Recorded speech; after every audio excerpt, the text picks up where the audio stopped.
તો vibrant Gujarat summit 2017ને લઈને trade શોનું પણ આયોજન કરવામાં આવ્યું છે, જેનું પ્રધાનમંત્રી મોદી આજે સાંજે ઉદ્ઘાટન કરવાના છે। ત્યારે સીધી જ તેના વિશે વાત કરીએ। અમારા સંવાદદાતા ટ્રેડ શોના સેન્ટર પરથી જોડાઈ ચૂક્યા છે કલ્પેશ રાવલ।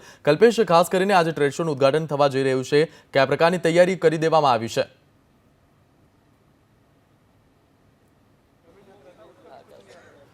डिजिटल उद्घाटन इनोग्रेशन કરવામાં આવશે। પ્રધાનમંત્રી નરેન્દ્ર મોદી દ્વારા રેલવે સ્ટેશનના નવીનીકરણના ભૂમિપૂજન બાદ તેઓ સીધા અહીંયા ટ્રેડ શોના ઉદ્ઘાટનમાં આવી પહોંચશે। લગભગ 30 થી 35 મિનિટ તેમનું રોકાણ રહેશે।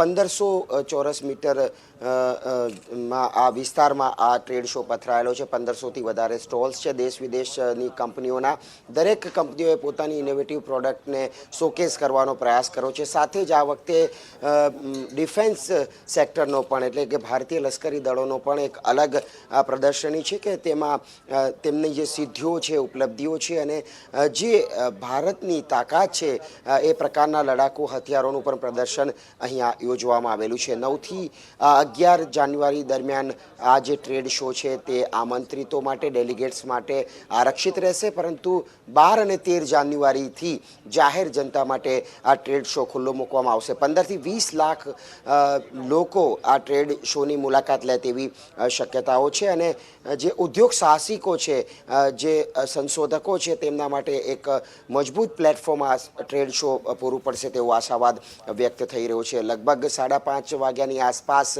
પ્રધાનમંત્રી અહીંયા ઉપસ્થિત થશે અને આ ટ્રેડ શોનું ઉદ્ઘાટન કરશે। જી કલ્પેશ, ખાસ કરીને છેલ્લા કેટલીક સમિટથી આ ટ્રેડ શોનું આયોજન કરવામાં આવે છે, ત્યારે ગઈ વખત કરતાં આ વખતના ટ્રેડ શોમાં શું નવું જોવા મળી શકે છે?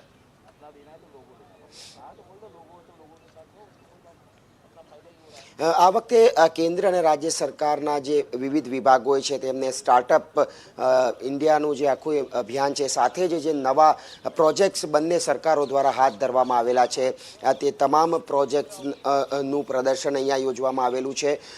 અને મેં અગાઉ કીધું એમ જે કંપનીઓ છે તે પણ પોતાની નવી પ્રોડક્ટ્સ અહીંયા પ્રદર્શનમાં મૂકી રહી છે, જેથી કરીને ઉદ્યોગ સાહસિકો અને લોકો છે કે જેમને તેમાં રસ હોય તેમાં વધારે જાણકારી મેળવી શકે। તો આ પ્રકારના પ્રદર્શનીમાં વિવિધ પ્રકારના સ્ટોલ છે। 24 થીમ પેવેલિયન્સ પણ છે, થીમ આધારિત કે એ થીમના ઝીણવટભરી વિગતો તેમાં આપવામાં આવેલી છે। જી કલ્પેશ।